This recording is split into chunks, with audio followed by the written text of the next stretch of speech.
How you guys doing? Good. Ladies? When you go back and look at the film, is there anything that jumps out to why you guys weren't able to get off to a fast start like you wanted? Anything in particular? No, I mean, I thought, we were off to a positive start and then found ourselves in a challenging position there at 3rd and 17. And so that drive ended, and we had a 13-play drive. We didn't get any points on. We're going to be aggressive, or you know our DNA and what we want to get done on 4th downs, and we were doing it there, and they knocked the pass down. So I think those are our first 2 drives. There's a lot of good execution right there, and we just got to build on all the positive things that we did well, and I think that we found our groove certainly there in the second quarter, and really controlled the game from there on. Hey, Mike, what goes on behind the scenes, whether it's in practice, in the meeting room, in the game planning, to prepare for 3rd downs? Well, we exhaust the tape, number one, look at all the 3rd downs that we looked at every 3rd down that Washington had last year. We studied by a number of different things, the down and distances, the parameters that we have set, different personnel groups. Obviously got to study, their sub-pressure package and make sure that our protection plan is sound, so that we can protect the quarterback first and then try to put our guys in position to win their matchups. And sometimes that's by scheme, and other times it's because we got good players and we trust the players. What would you say is the biggest strengths of this Falcons defense coming up? Oh, boy. They got a lot of talent over there, a lot of team speed, very aggressive penetrators. They want to try to, create negative plays and get you off schedule, and then let their rushers get after you. And they got some guys that are very talented, from an individual pass rush standpoint. Mike, you guys did a good job of getting mismatches with Sean and Alshon on a linebacker in the end zone. What went into that, and how much, was it just you have guys that can by themselves create mismatches? Yeah, I think it's a little bit of both. I mean, we certainly feel good about our matchups, on most plays, regardless of who they're playing against. And some of it's scheme and film study and game planning, and other cases where you talk about the end zone touchdown that Carson scrambles out on. First of all, he does a great job of stepping up, eluding the rush, getting out there and fitting that ball. I mean, when you watch it on our tape, it's just a tiny window at the linebacker, trying to reach over and break it up. So great catch by Alshon, certainly a really, really good play there by Carson. So that's an instance of 2 guys really, stepping up and making a really good individual play. From a schematic standpoint, we've liked that play for a number of different reasons, for a couple of different coverages that we could have gotten. So we thought it was a good all-purpose play. Carson had a couple of those off-schedule throws on the run. Yeah. After training camp, we saw him mostly in the pocket. Where's that balance right now between letting him do those things but also being a pocket passer? Well, we would never put the reins on him, so to speak, and that's who he is. That's in his DNA. It's in his bloodstream. He's got the ability to extend plays, and we saw that come to life on Sunday. A couple of those 3rd downs where he escaped out there to the left and found Zach, then found Alshon. Extended the drive there on a couple of those plays, and on the red zone touchdown where he was able to do that. And so we don't put any kind of restrictions on his ability to do that. It just doesn't show up so much in practice. It's kind of hard to simulate that in practice, so to speak. There's a quick whistle. Obviously, he's not live in practice, and usually we're rarely live in practice. So that's just kind of something that I think comes to life in the game a little bit too. What was your take with the running back committee? Doug mentioned that certain guys run certain plays a little bit better. How careful do you have to be from a self-scout standpoint to not let the opponent know which guy runs this play? Right. I would, first of all, I'd say that we have confidence in the guys running all the schemes. But we do try to get everybody involved and in the mix, and so then you got to try to balance that with like you said, you got to do a great job self-scouting yourself and making sure that they're in on some things from a weekly basis that maybe you didn't show the week before. So we're constantly massaging that and managing that, and like I said, we got a lot of confidence in those guys to run all the runs that we have in on each game plan. Mike, Carson obviously is almost unstoppable on those keepers. 2-part question: what makes him so good on 3rd and 1, 4th and 1 on a keeper? And also, are you? Yeah, I mean, I wasn't sure you were saying keep the sneak. I got you. Yeah, the sneaks. Yeah. Is there any concern? I mean, I think he's actually done more of those than anyone other than Cam Newton since he came in the league. So you guys obviously are real comfortable with him. Is there any concern about putting him at risk on those plays, and what makes him so good on it? Well, I think it starts up front, with our offensive line, and certainly those three interior guys. It was Isaac. I think Isaac actually had a pancake on one of the sneaks in the game, but Kelsey and then Brandon Brooks, the three of those guys in there wedging, and then Carson's a big, strong guy, so his added strength and push behind those guys makes it a tough play to stop. So we got a lot of confidence in it, and hopefully he can get up from the pile each and every time. But we got a lot of confidence in that play, and try not to put him at any undue risk. You mentioned Isaac's pancake. It seems like we've heard about his strength for a while, but seeing it show up now is. How much farther along is he in that regard of his game? I don't know his exact strength numbers off the top of my head, but I think he's playing with excellent technique. He's certainly very confident in his game right now, and we felt really good about our preparation. And he was one of those guys that practiced with a high intensity level throughout the course of training camp, and I think it showed up on Sunday. What's your length for a sneak? Is it like a yard strictly, or would you do one for 2 yards? Do you have a I think depending on the rule circumstance. I wouldn't say any hard and fast rule. A little bit depends on the circumstance in the game. Some of it's gut feel. I mean, obviously, the further away from the first down, the less chance that you're going to do it. But anywhere from probably 2 yards in, pretty standard. When we look at this Falcons defense, it looked like they got gashed pretty good in the run, in the run game, and I think Cousins only threw maybe 10 passes. Is that kind of a blueprint that you guys can use from that game? It's a pretty unique game for the NFL to be able to win a game like that and only call, I think they called 14 passes, but to 8 of 10 in the final stats. They did run it well. I think it was 4.5 yards a carry, which is good. But maybe not quite as dominant as it might have sounded just hearing about the highlights over the television. So, I think they had a punt blocked early. They had the first drive on the 20. They started the second drive on the 40. So very positive field position to start the game, and we're able to kind of control the game from there. So, we have a lot of respect for the Falcons.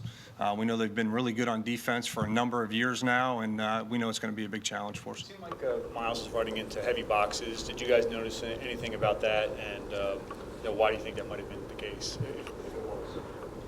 No, I wouldn't say that was the case. I mean, there's going to be times where they try to overload the box, and then we've got our run packages that we put together to try to handle those kinds of things, make sure we're hat for hat and we're not leaving a free hitter in the hole. And I think Miles ran the ball really well. He was able to slow through there a couple times. He saw a real burst and change of speed on the second level, and so he did a really good job in his pass protection. I think I got asked that last week about were we confident in him. He was targeted on his pass protection and stepped up and took on the linebacker a couple times, did a really good job with that. So we think he'll continue to progress. Yeah, he had 4 negative plays. Is there any teaching point there, or is it more what the defense did, or anything he can do differently? No, I wouldn't. I mean, anytime you have a negative, it's never just one guy. So very pleased with the start that he had on Sunday. And, we had one exchange issue that, we obviously got to get that cleaned up. But. Hey, Mike, you mentioned the outliers in the Falcons game, the block punt, the good field goal position. I think they were down 28-0. From a game plan perspective, does that make it a little bit more difficult because those situations probably aren't going to happen again? Yeah, well, you certainly can't plan on that, but you try to glean out all the information that you can from watching the game on Sunday. Obviously, that's the most recent exposure we have with Dan Quinn calling the defense. You look at all the preseason games and everything they did, but his personality is going to come out over the course of the season as a play caller. It's been a number of years since he's done that, so we're doing all our research there. And like I said, we got a lot of respect for their defense. They got a lot of really talented guys over there, and it'll be a challenge in there on Sunday. What was your evaluation of Andre Dillard, and can you just speak to what challenge the offensive line is going to have in that dome? Yeah, we'll be prepared for the noise. We certainly be prepared. Not our first road test. I mean, 2 games ago we played down in New Orleans in the playoffs. It was pretty loud, so our guys are accustomed to that. We'll have prepared. We'll work with the noise all week. And, Andre did a good job. Just stepped in there, got a couple plays, got his feet wet, so we know he'll continue to progress. Mike, the Boston coordinator, when you go for it on 4th and 2 from your own deep in Yep. your own territory. What goes through your mind? Why do you like that Doug is so aggressive? Well, I think it just speaks to the confidence we have in our players, the belief and the trust and the confidence that we can get the job done. And so I think that they feed off that. And, obviously we were successful there and, made a big difference there in that opening drive of the second half and our ability to go down and score and really kind of seize momentum of the game. Yep. Hey, thank you. How's your QB sneak?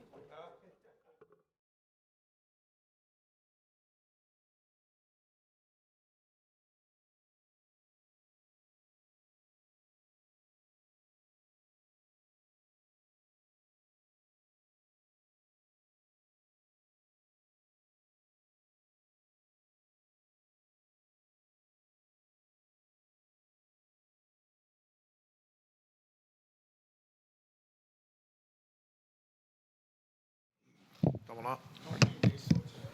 What's that? You don't want, all right.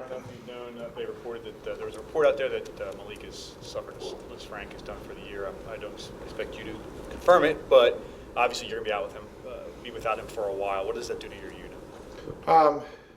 Yeah, we'll probably be without him for a while. Malik's an important part of what we do, and we'll certainly miss him when he's on the field, but we got plenty of guys that can step up and play, and that's nothing new in the NFL. It doesn't change our task from game to game, and it doesn't change our task over the course of the year. We'll get him healthy and get him back. And if I know Malik will do a good job staying engaged while he's rehabbing. I've been really impressed with him as a professional, not just as a player, but as a professional. I'm sure you guys have too. What have you seen from Tim Jernigan, and even just dating back to training camp through week 1? I know he had that big sack. How much progress has he made from what he went through last year? Yeah, it was a tough year for Timmy last year, coming back from an injury and, working hard to get back on the field. It's tough for any player. But he's a good player, and, we saw that in the plays that he played on Sunday, and we're going to need him to, get back to that, which I think he is. He made a lot of plays in training camp practices, maybe some that you guys saw, maybe some that you guys didn't. But we have a lot of confidence in him, not just against the run, but against pass also. And, that sack that he had was a really, really well-executed stunt between him and Vinny. And Vinny was a guy that was good to get back out there and making a contribution to us, too. He played physical, brought us some energy, and, we're glad to have that back with us. Timmy does the same thing. It was a hurry-up situation, so you weren't able to get Timmy's shimmy, so to speak, after he makes his play. But that brings us energy. Anytime he's made a play, brings us energy on defense. You mentioned, Vinny Curry. But did you see enough from their perimeter pass rush in this game? Would you like to see more? Yeah, they'd like to. They were doing a lot of double chipping, and I think that really what we needed to do is we needed to cover better to be able to get the pass rush home, including blitzes, blitzes that block them up, but you have guys that are adding the running backs and adding themselves to the pressure. I think it was more a case of that. Anytime somebody takes a max-up approach, which they did an awful lot, they kept a lot of tight ends in, it's going to be hard to get there on the outside. The thing I was probably most disappointed in pass rush was the last series. You got 2-score lead. As long as we don't do something stupid, we're going to win the game. By doing something stupid, I mean a ball over our heads, so, keep it in front, let them bleed the clock.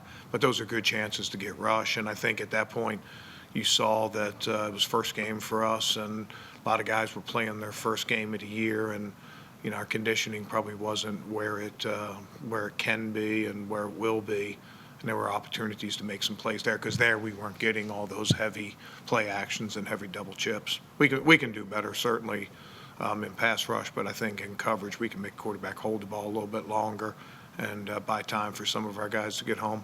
In the summer, you were talking about playing your ends at end and your tackles at tackle. Is that still how you're thinking, even with Malik out? We did that a few times in that game.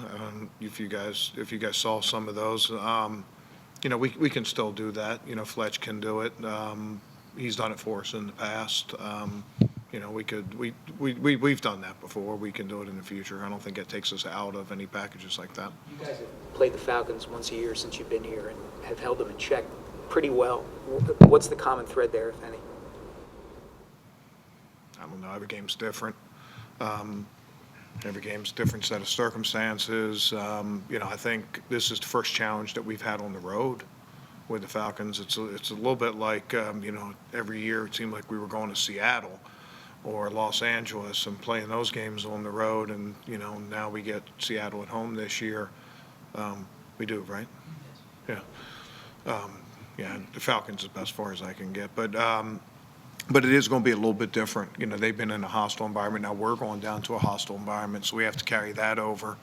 I think whether it's stopping the Falcons or any NFL team, try to limit the run game, try to take big plays away, stop drives on third down, win in the red zone. Red zone's been important to us the last couple of years with those guys, just to keep the score down. We'll have to do a lot better job playing the pass than we did a couple days ago.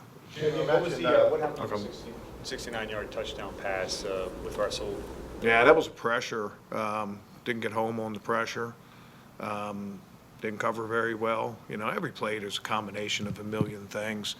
If a guy doesn't cover well, you can cover it up sometimes with, somebody winning in pass rush or somebody winning on a blitz.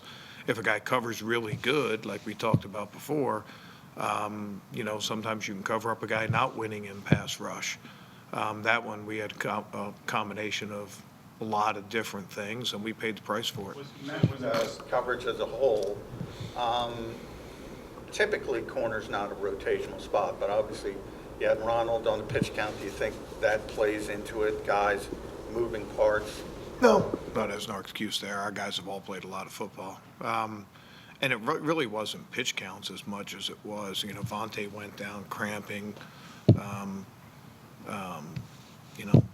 Darby went down cramping at one point. We were mixing and matching. Sid was playing the slot.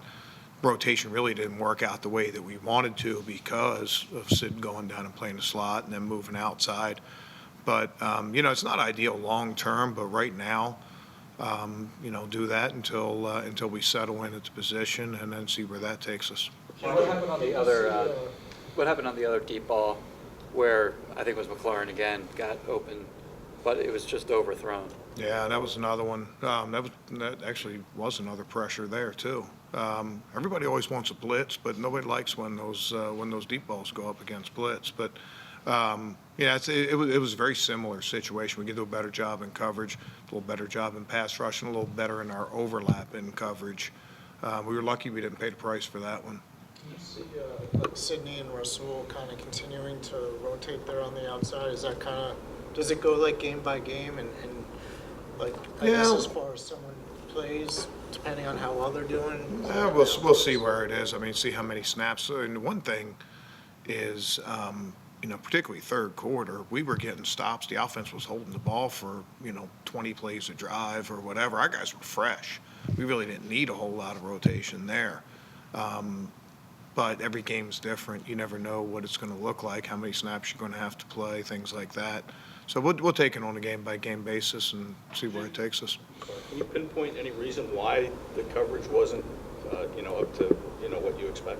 Yeah, they were all a little bit different. I think you have a tendency when you give up a play to get a little less aggressive in coverage, and then we gave up some underneath things. But there was a lot of different things. Overall, we just didn't, particularly in that first half, didn't have a lot of sync. Our zones weren't good. Our man wasn't good. Our blitz wasn't good. We were still stopping the run pretty good. But, whether it's a combination of tackling or, angles going to the ball or defending deep to short or playing tight coverage, it just didn't look like us. It didn't look like what we'll look like. I was really proud of the team. Not just defense, I was really proud of the team to come out at halftime the way that we did, played a really, really good third quarter. And, that's tough, and everybody always likes to have those games where everything's going right and, you're doing the electric slide and everybody's into it.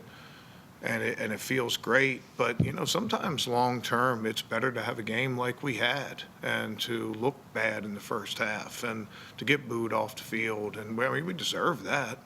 I'd have been booing too. But it was interesting because we just weren't playing good. It wasn't anything that we needed to particularly address. Wasn't really a whole lot of changes we made. We really didn't, you know, make a ton of changes at halftime. The guys just came out with more resolve, and they played the way that they can. We got third down stops. We played tight coverage, stopped the run, forced some penalties. Like I said, our pass rush wasn't the greatest as far as sacks and things like that, but we forced a lot of holding penalties, which stopped the drives or put the offense or their offense in some tough positions. We just got to get there. We got to get to where we're coming out and playing that way. No excuses. We didn't start that game the way we needed to. Would you prefer to not rotate at corner? I think yeah, we'd like to get it settled, but we got a lot of guys that can go out there and contribute, and I think like we'd probably prefer to have different packages for different matchups and for different things like that. But you know, when you do have guys that haven't played in the preseason, guys come back from injuries and things like that, I think it's just sort of a fact of life. You know, you get long drives, you get different things. You know, we're prepared to play it anyway, but you know, I think that when it's all said, when it gets settled down, we'll be in a good spot because we have a lot of guys that have got experience. Does Malik's injury will that give any kind of opportunity like Deshaun Hall or Sharif Miller, or is it strictly, do you look to the defensive tackles there? Will you move ends inside like you did last year, you think? Yeah, I don't know. We'll take that as we go and see. You know, this year we had been rushing a lot more out of our 2-and-2 packages, 2 defensive ends, 2 defensive tackles, and you know, having guys like Malik and Fletch gave us some flexibility there. Remains to be seen. Two more assessment of Derek Barnett playing for the first time in about 11 months. Yeah, played hard. You know, he always plays hard and gives us good energy.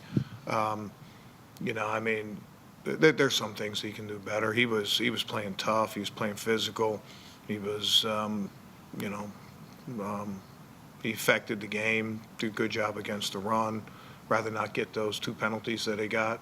You know, I mean, and those are good learning experiences for him. I mean, that guy was going to make that field goal. He was going to miss it. He wasn't going to be short, but if that had put him close enough that he barely crossed the bar, that would have been dear penalty in the first half. We got to learn from that. We can't put ourselves in that position. As a defensive coordinator, what's it like to have an offensive head coach, play caller that might go for it on 4th and 1, minus 34?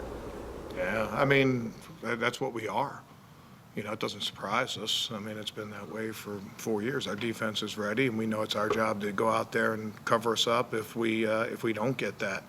You know, I think any defensive player likes aggressiveness from a head coach in those situations. We're a pretty good short yardage team. We're a pretty good quarterback sneak team. Our guys have a lot of confidence in our ability our offense's ability to get it. Okay. Yep.